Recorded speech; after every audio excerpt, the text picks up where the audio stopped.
معبد گارنی نام یکی از آثار باستانی با معماری هلنی در قلعه گارنی که در 27 کیلومتری شرق ایروان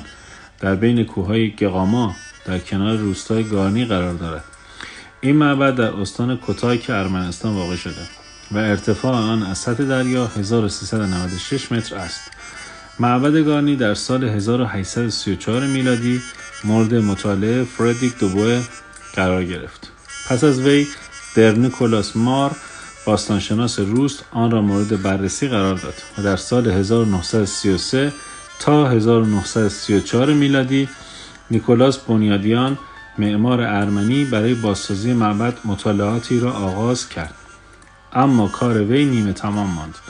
و در سال 1949 میلادی مؤسسه باستانشناسی ارمنستان بار دیگر بررسی بازسازی معبد را آغاز کرد و در نهایت مشخص شد بازسازی آن به علت وجود عمده سنگ‌های معبد در محل ممکن است.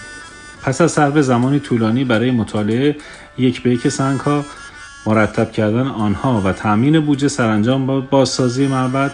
از سال 1969 میلادی به سرپرستی ساهانیان آغاز شد و طی 6 سال کار مداوم و با صرف هزینه‌های سنگین معبد شکل اولیه خود را باز یافت.